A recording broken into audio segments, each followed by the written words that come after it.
Hi, this is Steve Breakstone, co-author of the book How to Stop Bullying and Social Aggression. In this video, we will discuss excerpts from Chapter 7, Responding to a Bully. A bully is a person, or a group of people, who have a certain power and decide to use that advantage to hurt others physically, emotionally, or socially. Bullies pick on people they believe will not or cannot stand up for themselves. It's an unfair fight, and can be very scary, humiliating, and frustrating. So all children have to learn strategies so they are not at a complete disadvantage or make the situation worse for themselves when they confront a bully or anyone who is being hurtful or trying to engage them in any type of fight. Of course, which strategy to use at any given moment depends on the situation. So first, the Severity Clause. If physically attacked, it is okay to use self-defense to protect your body and get to safety.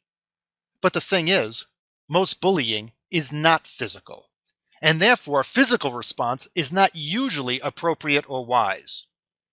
Verbal bullying is the most common type of bullying, such as put-downs, name-calling, insults, and threats of violence. The goal of the verbal bully is to manipulate the target, either by seeing the target upset, engaging the target in a verbal or physical confrontation, or getting the target to do, or not do, something. So one strategy is to ignore the bully. You don't have to respond to anyone or everyone who says stupid things, whether it's a bully or someone just being obnoxious. Whether you're a kid or an adult, it's not in your best interest to always respond to obnoxious people. So if someone begins to say mean things to you, try continuing to do whatever it was that you were doing before the comments began. This is a good strategy if the person is making comments when walking by. Now, when ignoring, do not show strong emotion. Do not respond with mean comments or throw the first punch. The bully wants you to take those actions, so don't do it. If a bully sees you turn red or respond with your own put-downs, threats, or become violent, the bully will have succeeded and will continue to bully you. And know this, ignoring a bully is not wimping out. The bully is trying to use words to trap you. By ignoring the bully, you choose not to fall for the trap. If the bullying stops, you have solved your problem. But be prepared. The hurtful words may get worse before it gets better. The bully may try to outlast your ignoring strategy and try even harder to upset you. So by being aware that the bully may try even harder to upset you, it should be easier to remember to continue the ignoring strategy. And very often, when aggressors become tired or bored, they often stop. You're a boring target who is simply no fun.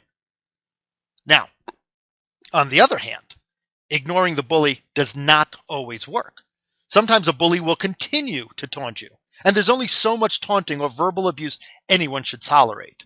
So if you feel that you've reached that point, you can walk away. Walking away from the bully is another strategy. In fact, you might even choose to walk away as soon as someone starts hurtful or threatening comments. Remember, the aggressor wants to see you upset, so if that's what they want, don't provide that satisfaction. If you can remove yourself, which means that once again they didn't succeed in getting you to react the way they wanted. But know this, if you choose this strategy of walking away, you have to walk away confidently. Remove yourself from the bully or situation without making it a big deal. You walk with your head up, your back straight, and walk at a normal walking pace, focused on going to a place where there are safe people. So when walking away, don't show that you're upset.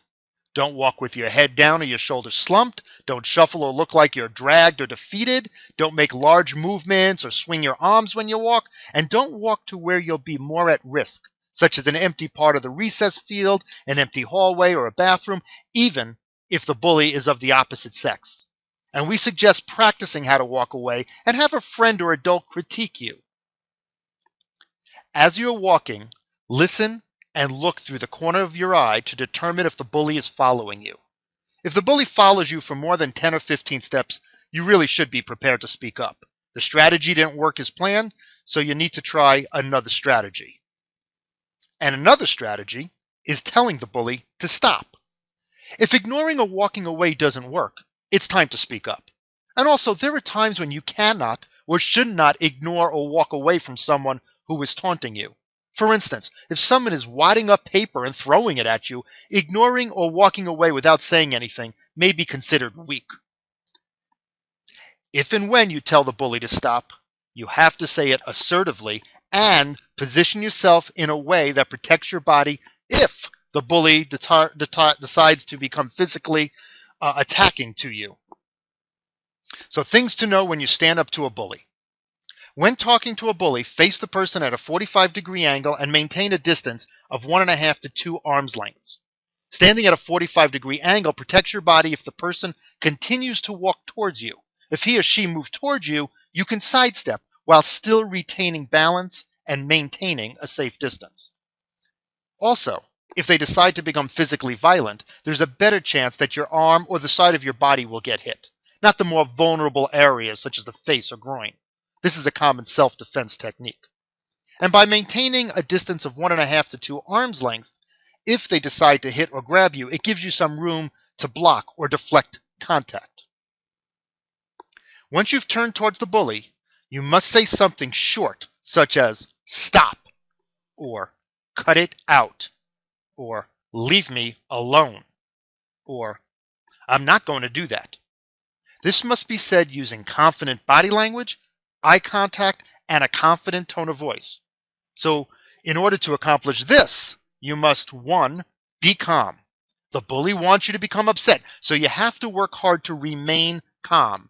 A quiet, deep breath might help you to remain calm. And 2, use body language that communicates strength and seriousness.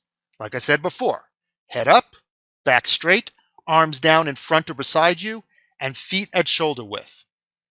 Also, remember, when confronting a mean person, do not lean towards the person in a threatening way, shift your weight back and forth on your legs or your hips like a strange dance or like you really need to go to the bathroom.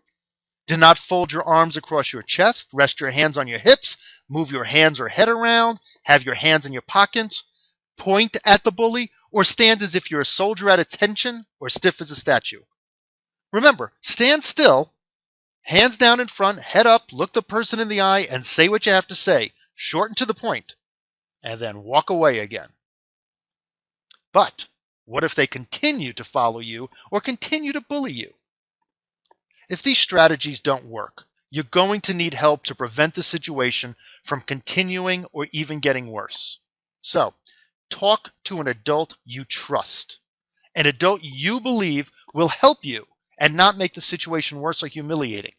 And when speaking to an adult, remain calm, explain the situation, and state what steps you already tried to resolve the situation. And make suggestions on how you think the adult can help you solve the problem. Some children ask adults to say to the bullies, "Some people have noticed you bothering some of the students. This has to stop." An adult who starts the sentence like that avoids stating who the person is who told on the bullies. And by the way, that is not tattling, but that's a different section of the book. And remember, sometimes adults go to other adults, like the police, for help with a mean person too. Standing up to a bully is very, very challenging. Adults and children need to work to develop safety plans to stay safe physically and emotionally by working on new skills and developing healthy friendships. The book, How to Stop Bullying and Social Aggression, shares research-based, practical, realistic, and detailed strategies to make standing up to and stopping a bully quite effective. It also provides role-playing scenarios to practice various types of bullying. And by learning and practicing, students of all ages will find the confidence, resiliency, and strategies to be safe and secure. For more information, contact Steve at sbreakstone@comcast.net or Mike at balanceeducationalservices.com.